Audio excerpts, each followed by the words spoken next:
La sangre se acumulaba en sus botas. 3 balas en la pierna izquierda, 2 en la derecha y una en el estómago. El soldado Leo Major apretó la mano contra la tela mojada de su uniforme y sintió que el calor se extendía. A su alrededor, la nieve del campo holandés se había convertido en barro rojo. El fuego de las ametralladoras alemanas seguía crepitando en lo alto. Su escuadrón estaba inmovilizado. 2 hombres yacían inmóviles a 15 metros de distancia. Y Leo Major, sangrando por 6 heridas, empezó a avanzar a rastras. Era febrero de 1945. La guerra en Europa entraba en su fase final y brutal. El ejército canadiense llevaba meses combatiendo en los Países Bajos, aldea tras aldea, liberando a una población hambrienta de años de ocupación nazi. Los alemanes, desesperados y acorralados, luchaban con una intensidad salvaje. Cada granja era una fortaleza, cada dique y canal un campo de batalla. Y en este campo en particular, a las afueras de Zvoje, una sola posición alemana había detenido todo un avance canadiense.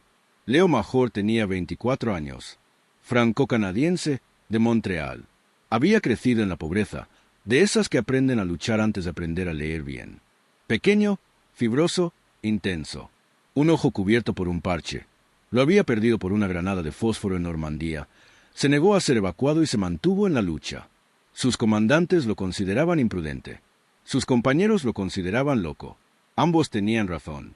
Pero lo que hacía diferente a Leo no era el coraje ni la locura. Era algo más frío. Simplemente no podía aceptar la idea de dejar a nadie atrás. El escuadrón había caído en una emboscada de manual. Avanzaban por un campo abierto al amanecer, despejando el acceso a Zvoje, cuando los alemanes abrieron fuego desde una posición oculta en un granero a 400 metros de distancia.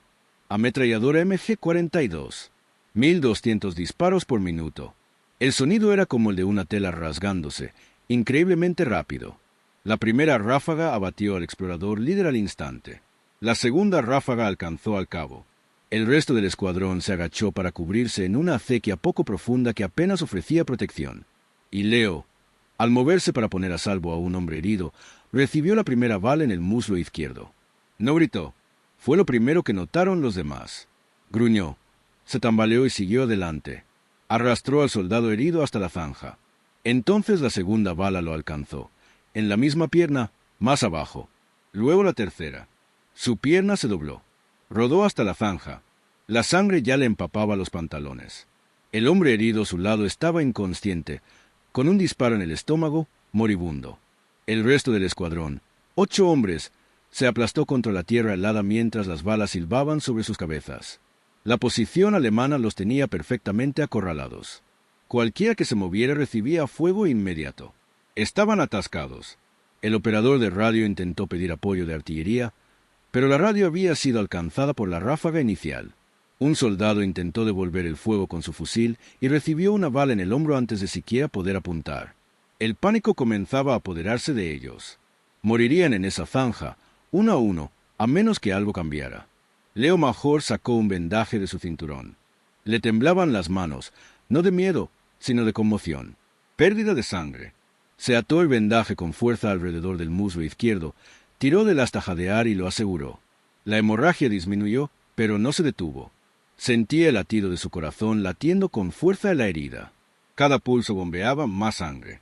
Tenía minutos, quizás antes de perder el conocimiento. Miró el granero.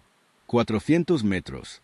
La ametralladora disparaba ráfagas controladas, ahorrando munición, esperando movimiento. Quietos, les dijo a los demás con voz firme. «Me voy». «Estás muerto», dijo alguien. «Ni siquiera puedes caminar». Leo no respondió. Revisó su rifle. Aún funcionaba. Le quedaban 4 cargadores.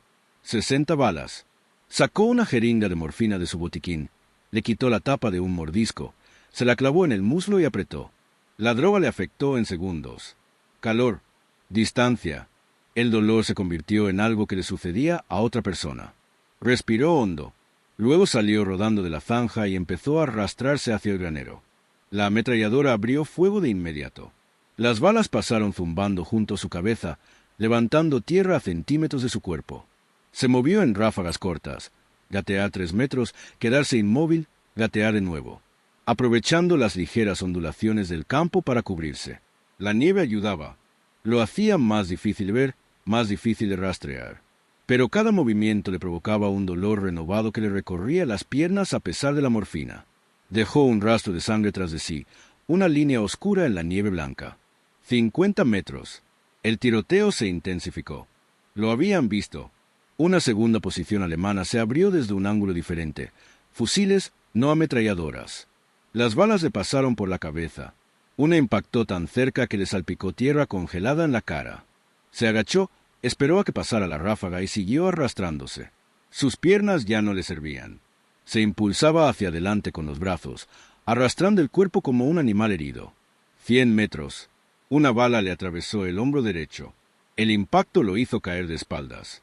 Miró el cielo gris, jadeando. La sangre le corría por el brazo. Ahora podía ver el granero, más cerca que antes. Podía ver la ranura oscura de la ventana por donde sobresalía el cañón de la ametralladora. Podía ver los sacos terreros. Los alemanes se gritaban, confundidos, tratando de entender por qué este soldado no moría. Leo se giró boca abajo. Aún tenía el rifle. Aún podía moverse. Pensó en su madre en Montreal. Pensó en los 2 hombres que yacían muertos en el campo detrás de él.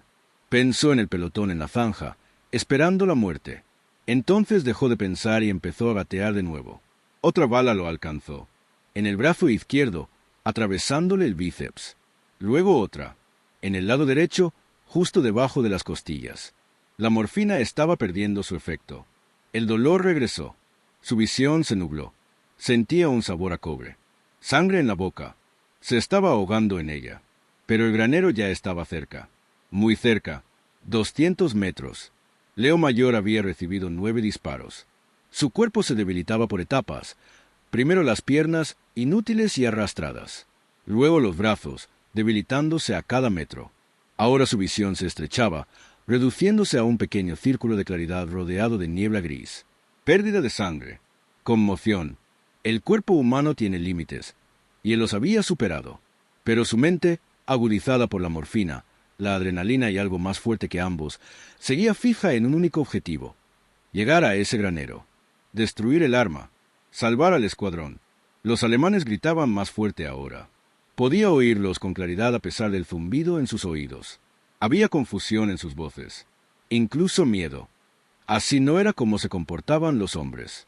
Se suponía que los soldados con 9 disparos debían morir, no seguir arrastrándose como máquinas. Violaba el orden natural del combate. Una voz alemana se alzó por encima de las demás, ladrando órdenes. Un oficial o un sargento.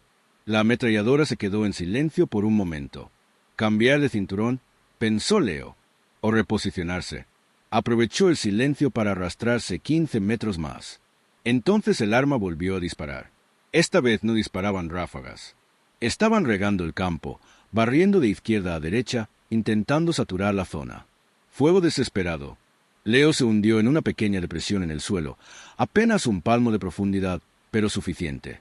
Las balas atravesaron el espacio donde segundos antes había estado su cabeza. Esperó. Contó. El arma se sobrecalentaría si seguían así.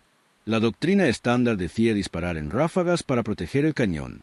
Pero estos alemanes ya no seguían la doctrina. Estaban presas del pánico. Cuando cesaron los disparos, Leo volvió a moverse.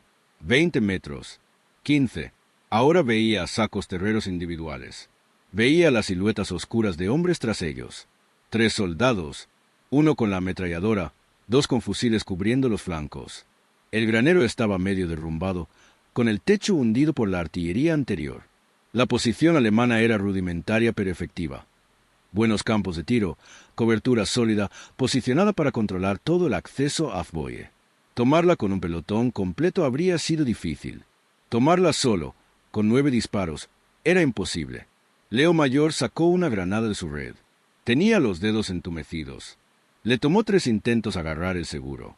La jaló, contó 2 segundos y la lanzó. La granada trazó un arco en el aire, no muy lejos, tenía el brazo débil y cayó corta. Detonó en la nieve a 10 metros del granero. La explosión fue sorda, pero efectiva. Salió humo y nieve. Los alemanes se agacharon tras sus sacos terreros. En ese instante, Leo se arrastró 5 metros más cerca. Otra bala lo alcanzó, esta vez en la pantorrilla derecha. La 10ª herida. Su pierna se sacudió involuntariamente. Mordió con fuerza, saboreando la sangre, y siguió moviéndose. El dolor era indescriptible. Ya no era agudo. Era una presión inmensa y aplastante, como el peso de la tierra presionándolo. Su cuerpo le gritaba que parara, que se tumbara, que dejara que terminara. Pero Leo Major había aprendido algo esencial al crecer en los barrios bajos de Montreal. El cuerpo es un mentiroso. El dolor es información, no instrucción. Y la única forma de sobrevivir es decirle al dolor que espere. A 10 metros del granero. Lo suficientemente cerca como para oír la respiración de los alemanes. Lo suficientemente cerca como para oler el aceite para armas y la cordita. Lo suficientemente cerca como para morir si se daban cuenta de dónde estaba. Yacía completamente inmóvil. Uno de los soldados alemanes se incorporó ligeramente, intentando localizarlo. Leo levantó su fusil. Su brazo derecho apenas respondía, con los músculos desgarrados, y disparó. Un solo tiro. La cabeza del alemán se echó hacia atrás. Cayó sin hacer ruido. Los otros alemanes reaccionaron al instante. La ametralladora giró hacia él. Pero Leo ya se movía, girando a la izquierda, y la ráfaga atravesó la nieve donde había estado tendido. Volvió a disparar. Falló. Su visión se duplicaba. Ahora veía 2 graneros, superpuestos como una mala fotografía. Parpadeó con fuerza, forzando la vista a enfocar. Disparó una tercera vez. El segundo alemán cayó. El ametrallador estaba solo ahora. Leo podía verlo con claridad. Joven, quizá de 19 años, con el rostro pálido, surcado de tierra y miedo. El alemán abandonó el arma pesada y cogió un rifle. Por un instante, se miraron fijamente a través de 5 metros de nieve y sangre revueltas. 2 soldados, 2 naciones, 2 hombres que deberían haber vivido vidas diferentes en un mundo sin guerra. Entonces, el alemán levantó su rifle. Leo Major fue más rápido. Su disparo le atravesó el pecho al chico. El alemán cayó de espaldas sobre los sacos terreros y no se movió. Silencio. El campo quedó de repente, sorprendentemente silencioso. Ni disparos, ni gritos. Solo el viento sobre la nieve y el lejano sonido de la artillería al este. Leo yacía de espaldas, mirando al cielo. Lo había logrado. Había despejado la posición. Había salvado al escuadrón. Pero ya no podía moverse. Su cuerpo finalmente se había apagado por completo. Podía sentir que su corazón se ralentizaba. Irregular, débil, 10 heridas de bala, pérdida masiva de sangre, conmoción. Se estaba muriendo. Detrás de él, en la zanja a 400 metros, el escuadrón avanzaba. Habían visto caer a los alemanes. Habían visto el cañón silenciarse. Corrían hacia él, 8 hombres corriendo por el campo, gritando su nombre. Leo los oía a lo lejos, como si estuvieran bajo el agua. Intentó hablar, pero no le salió nada. Su visión se desvanecía. El cielo gris sobre él se oscurecía. El primer soldado en llegar fue el cabo, herido antes, pero aún con movilidad. Se arrodilló junto a Leo y contempló la sangre, las heridas, el uniforme desgarrado. «Dios mío», susurró, «¿cómo sigues vivo?» Leo no pudo responder, pero pensaba, porque tenía que serlo. Porque 2 hombres estaban muertos y 8 atrapados. Porque alguien tenía que moverse. Porque detenerse significaba la muerte, y moverse significaba tal vez, posiblemente, una oportunidad. Y eso era suficiente. Eso tenía que ser suficiente. Lo levantaron con cuidado. Gritó entonces. Finalmente, el dolor lo atravesó. Pero no se detuvieron. Lo llevaron de vuelta por el campo, corriendo, tropezando, gritando por un médico. Y Leo Major, con 10 disparos, cayó inconsciente, aún agarrando su rifle. El hospital de campaña era un caos. Zvoy acababa de ser liberada.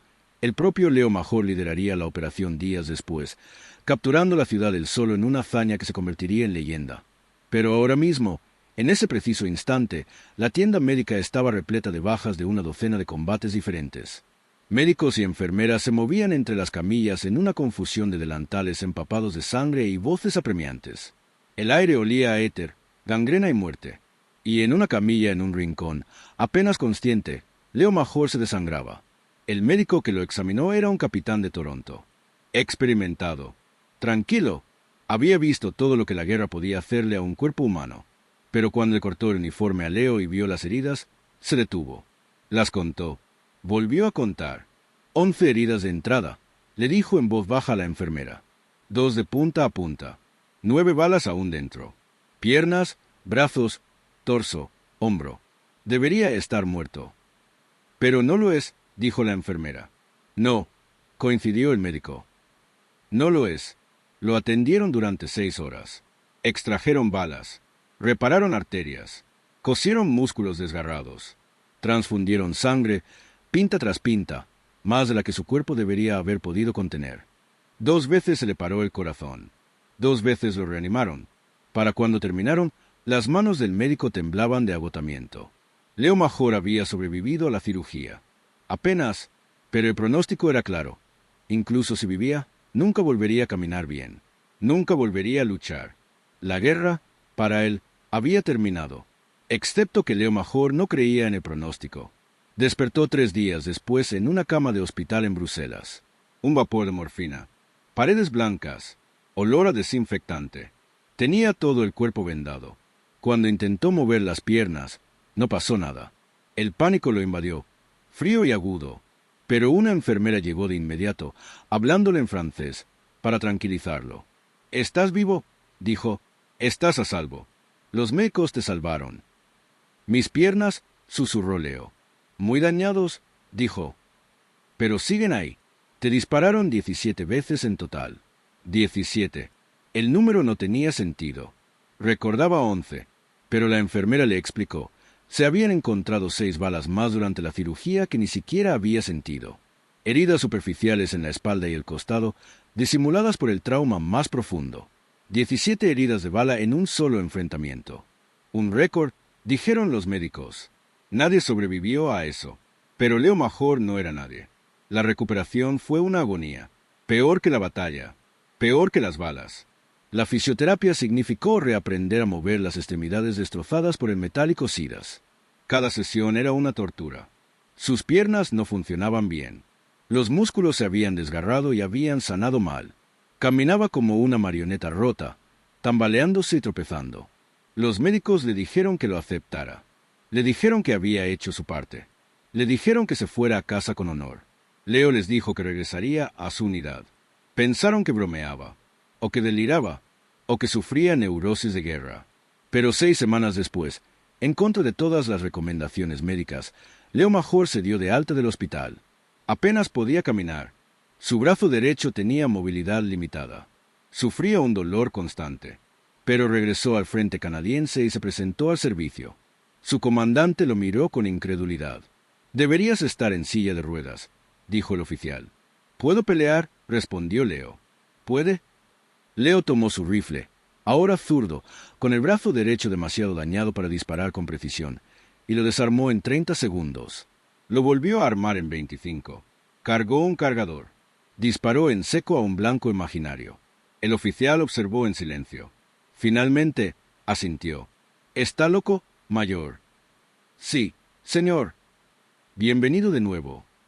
3 días después, Leo Major fue asignado a una patrulla de reconocimiento. Luego a incursiones nocturnas. En uno de los episodios más extraños de la guerra, liberó él solo la ciudad holandesa de Zwolle, corriendo por las calles de noche, lanzando granadas, disparando su fusil y haciendo tanto ruido que la guarnición alemana creyó que los atacaba un batallón entero. Se retiraron. Leo tomó la ciudad en solitario. Los holandeses posteriormente bautizarían una calle con su nombre. Pero esa historia pertenece a otro capítulo. Lo que importa aquí es más simple. Leo Major sobrevivió a 17 heridas de bala, se recuperó a pesar de toda posibilidad médica y regresó al combate. ¿Por qué? Los médicos se lo preguntaron años después. Los historiadores se lo preguntaron. Los periodistas se lo preguntaron. Y la respuesta de Leo siempre fue la misma. Porque mis amigos seguían luchando. Porque la guerra no había terminado. Porque uno no se va mientras hay trabajo que hacer. No había una gran filosofía. Ningún razonamiento moral complejo. Solo una terquedad fundamental e inquebrantable. Una negativa a aceptar límites. La creencia de que la entrega del cuerpo es opcional. Que el dolor es negociable, que la muerte misma puede discutirse. Es una mentalidad que carece de sentido en tiempos de paz. Pero la guerra, en los peores momentos que la humanidad puede crear, es lo único que impulsa a ciertos hombres a seguir adelante. El escuadrón que Leo salvó ese día luchó durante el resto de la guerra. 7 de los 8 sobrevivieron hasta la rendición de Alemania. Regresaron a Canadá, forjaron vidas, formaron familias, envejecieron, y cada año, en el aniversario de ese día de febrero, se reunían los que podían y brindaban por el hombre que se arrastró 400 metros bajo el fuego de las ametralladoras. Algunos lloraban en esas reuniones. Hombres adultos, veteranos, duros como el hierro. Pero lloraban, porque comprendían el don que les habían dado, y comprendían lo que había costado. Uno de esos hombres, entrevistado en 1995, dijo algo que capta la esencia de la historia de Leo Major. No solo nos salvó la vida, salvó nuestro futuro, a nuestros hijos, a nuestros nietos. Cada momento de felicidad que hemos tenido desde ese día existe porque Leo decidió que valía la pena morir por nosotros. ¿Cómo se puede pagar eso? No se puede. Simplemente se vive.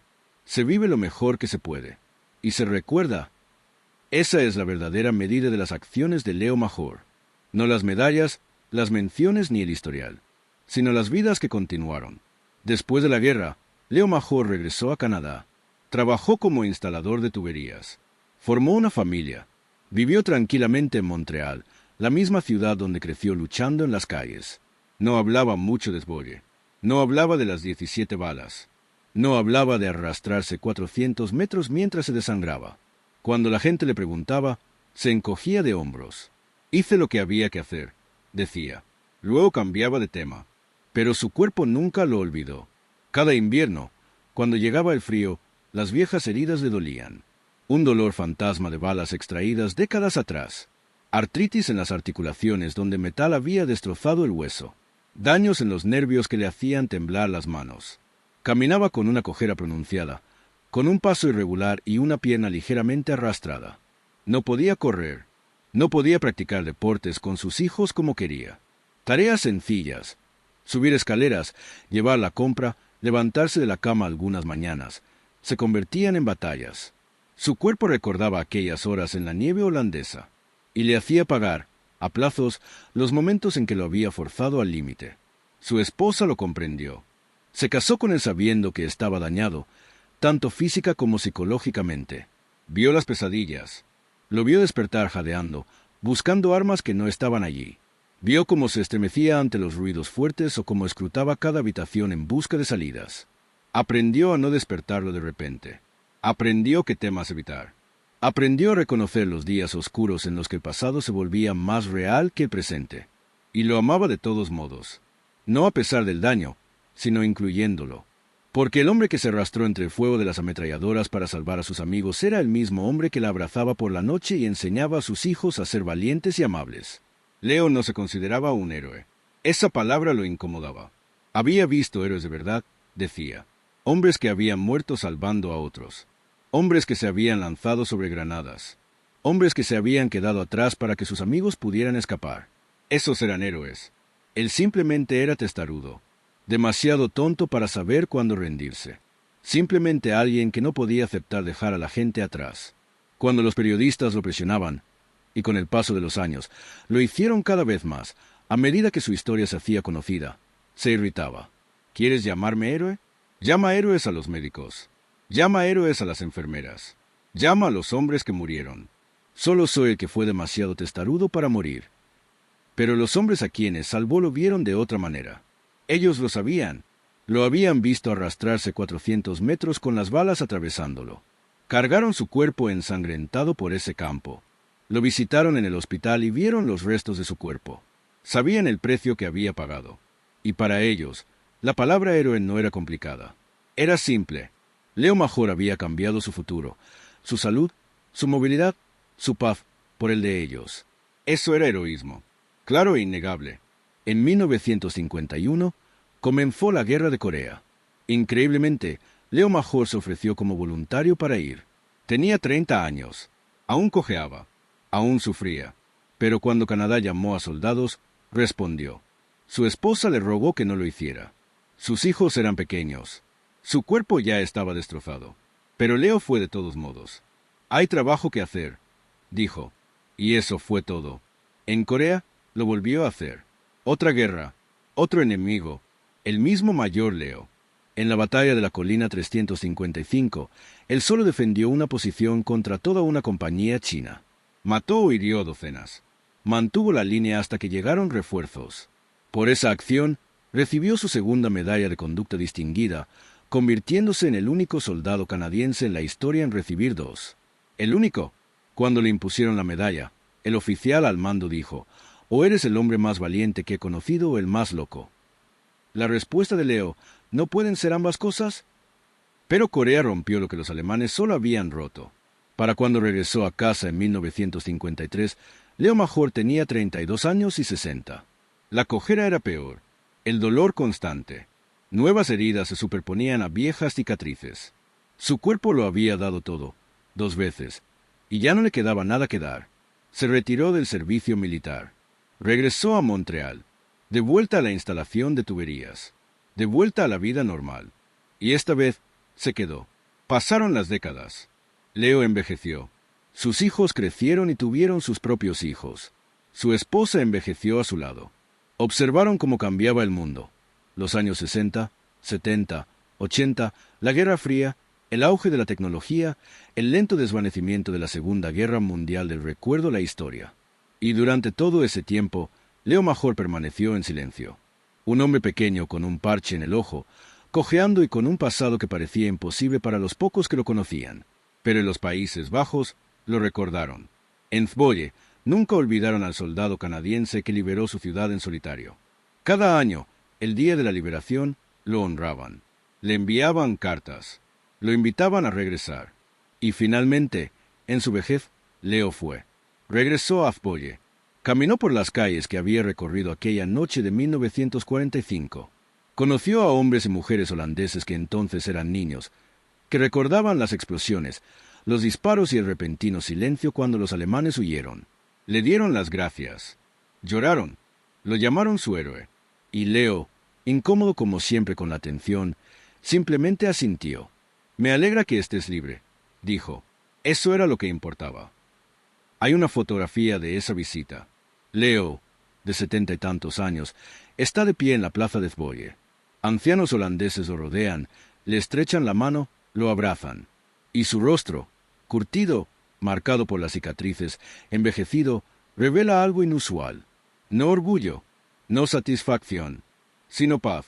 Un momento donde el costo y las consecuencias se equilibraron. Donde el dolor de 50 años se encontró con la libertad de una ciudad y encontró el equilibrio. Murió en 2008, a los 87 años. Uno de los soldados canadienses más condecorados de la historia. 2 medallas de conducta distinguida. Muchas otras condecoraciones. Pero de lo que más orgulloso estaba, según le dijo a un entrevistador casi al final, no eran las medallas. Era más simple. Traje a mis hijos a casa. No a todos, pero a todos los que pude. 17 balas no pudieron detenerlo. Nada pudo.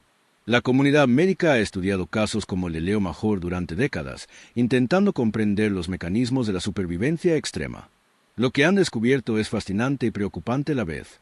El cuerpo humano, en circunstancias normales, tiene límites de seguridad intrínsecos, receptores del dolor que te obligan a detenerte antes de causar daños catastróficos, mecanismos de fatiga que desactivan los músculos para prevenir lesiones, respuestas de choque que te dejan inconsciente cuando el trauma supera los niveles manejables. Estos sistemas existen para protegerte, para mantenerte con vida, pero se pueden anular. No es fácil, no es seguro, pero en circunstancias específicas, estrés extremo, descarga masiva de adrenalina, fuertes imperativos emocionales o morales, el cerebro puede, en esencia, silenciar esos sistemas de seguridad. Puede decirle al cuerpo, no nos detendremos. Todavía no. Sigue funcionando. Sigue adelante. Las consecuencias pueden esperar. Y el cuerpo, sorprendentemente, a menudo obedece. Por un tiempo, eso fue lo que ocurrió en aquel campo holandés. El cerebro de Leo Major tomó una decisión. La misión es más importante que el cuerpo. Y su cuerpo obedeció. Siguió funcionando a pesar de las heridas que deberían haberle incapacitado instantáneamente. Siguió moviéndose a pesar de la pérdida de sangre que debería haberlo dejado inconsciente en minutos. Siguió luchando a pesar del shock y el trauma que deberían haberle paralizado el corazón. Su sistema nervioso no falló. Estaba siendo reprimido activamente por la fuerza de voluntad, respaldada por la neuroquímica y los mecanismos evolutivos de supervivencia, operando a su máxima capacidad. Pero esto es lo que también demuestran los estudios médicos. Esta capacidad no es infinita. Y tiene un precio. Los soldados que superan los límites de su cuerpo a menudo sufren daños permanentes, no solo por las heridas originales, sino por anular los mecanismos de protección. Los músculos desgarrados por seguir moviéndose al lesionarse no sanan correctamente. Las articulaciones dañadas por luchar con dolor desarrollan problemas crónicos. Los sistemas nerviosos llevados al límite a veces nunca se recuperan por completo. El cuerpo lleva la cuenta, y siempre cobra la deuda. Leo pagó esa deuda durante 63 años. Cada invierno, cada mañana al despertar con dolor en las articulaciones. Cada vez que intentaba correr y no podía. Cada momento en que viejas heridas se recrudecían con un dolor fantasma. Su cuerpo nunca olvidó esas horas en la nieve. Y le hicieron recordar, una y otra vez, que desafiar los límites biológicos tiene un coste que se acumula durante décadas. ¿Valió la pena? La pregunta atormenta a quienes estudian su historia. Desde una perspectiva puramente individual, la respuesta es compleja. Leo ganó medallas, respeto y la satisfacción de salvar a sus amigos. Pero perdió la movilidad total, vivió con dolor crónico y cargó con cicatrices psicológicas que nunca sanaron del todo. El sacrificio fue brutal. La mayoría de la gente, si tuviera la opción, no lo haría. Pero desde una perspectiva más amplia, la respuesta es clara. 8 hombres vivieron. Regresaron a casa. Tuvieron familias. Esas familias tuvieron hijos. Esos hijos tuvieron hijos. Hoy, en algún lugar de Canadá y más allá, hay personas vivas. Cientos, quizá miles, que existen porque Leo Major se arrastró 400 metros en febrero de 1945. Nunca lo conocerán. Nunca sabrán su nombre. Nunca sabrán que su existencia se remonta a la decisión imposible de un hombre. Pero viven, respiran, aman, trabajan y construyen un futuro. Esa es la respuesta. Esta es la paradoja central de todas las historias de guerra. Tratan sobre individuos que toman decisiones individuales, pero las consecuencias se extienden, afectando vidas a lo largo de generaciones. Leo Major no salvó a 8 soldados. Salvó cada momento que esos soldados vivirían, cada amanecer que verían, cada comida que compartirían con la familia, cada risa, lágrima, sueño, fracaso y triunfo por el resto de sus vidas. Y luego, recursivamente, todas las vidas que surgieron de las suyas. La matemática del sacrificio es incalculable. Las academias militares actuales enseñan la historia de Leo Major como un caso práctico de determinación e improvisación táctica. Los traumatólogos estudian su historial médico para comprender los límites de la resistencia humana. Los psicólogos examinan su mentalidad para comprender qué impulsa a ciertas personas a lograr lo imposible. Y todos, a su manera, intentan responder a la misma pregunta. ¿Cómo? ¿Cómo se logra eso? ¿Cómo se sobrevive a lo insuperable? ¿Cómo se ignoran todas las señales que envía el cuerpo? ¿Cómo se sigue avanzando cuando el movimiento mismo debería ser imposible? Y la respuesta, frustrantemente, no es científica. No se trata de genética, entrenamiento ni condición física, aunque todo eso ayuda. Es más simple y extraño. Tú decides. Tomas una decisión. Dices, con las palabras que tengas en el momento, todavía no, aún no he terminado, aún hay trabajo, y entonces te mueves. Y sigues moviéndote hasta que el trabajo esté terminado o mueras. Y si tienes muchísima suerte, si las balas no alcanzan órganos vitales, si los médicos son hábiles, si la suerte te favorece de 1000 maneras insignificantes, sobrevives. Esa es la lección. No es una lección cómoda. No se aplica bien a tiempos de paz. No puedes ni debes vivir la vida normal con esa mentalidad. Te destruiría. Pero vale la pena saberlo. Vale la pena recordarlo. Porque a veces, en circunstancias extraordinarias, la gente común está llamada a hacer cosas extraordinarias. Y cuando llega ese llamado, lo único que importa es si respondes. Leo Major respondió 17 veces, y al responder, demostró algo esencial sobre la capacidad humana, sobre lo que podemos soportar cuando es necesario, sobre las reservas de fuerza que existen en la mayoría de nosotros, profundamente enterradas, esperando el momento, ojalá un momento que nunca llegue, en que las necesitemos. Hoy, si visitas Boye, puedes pasear por la calle Leo Major. Es una zona residencial, casas normales, familias con vidas normales, niños jugando en los patios. Probablemente ninguno sepa quién fue Leo Major.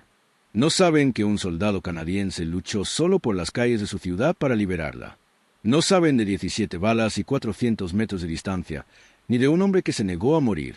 Pero viven en libertad. Viven sin guerra. Viven gracias a las decisiones que tomaron jóvenes hace 80 años, entre la nieve, la sangre y la oscuridad. Esa es la verdadera historia. No el heroísmo, aunque lo hubo. No la tenacidad, aunque la hubo descomunal. Sino las consecuencias. Las vidas que se hicieron posibles. Los futuros creados.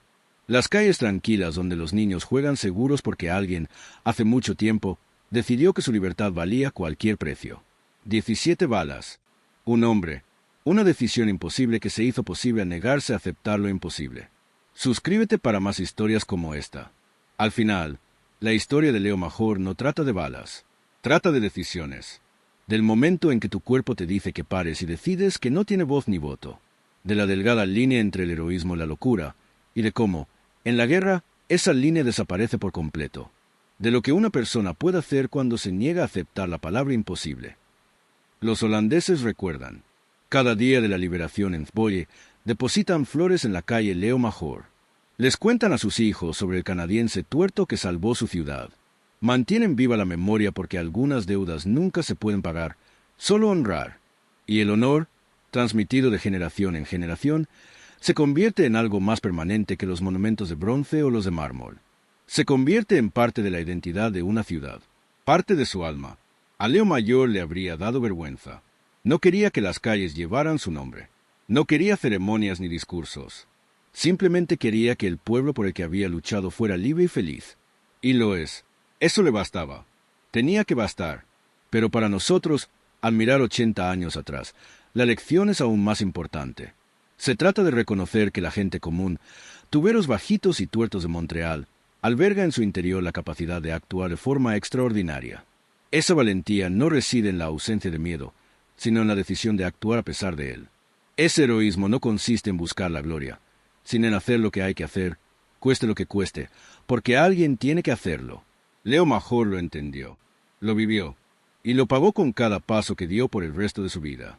La cojera, el dolor, las pesadillas, los recuerdos que nunca se desvanecieron. Esa es la verdad del heroísmo que las medallas no muestran. No es gratis, lo cuesta todo. Y la factura se paga todos los días por el resto de tu vida. Pero cuando uno se pregunta si valió la pena, cuando uno mira a las familias que existen porque 8 soldados regresaron a casa, a la ciudad que celebra la libertad cada año, al legado de la negativa de un hombre a rendirse, la respuesta se escribe en las vidas de personas que nunca supieron su nombre, pero viven gracias a su elección. 17 balas intentaron detenerlo.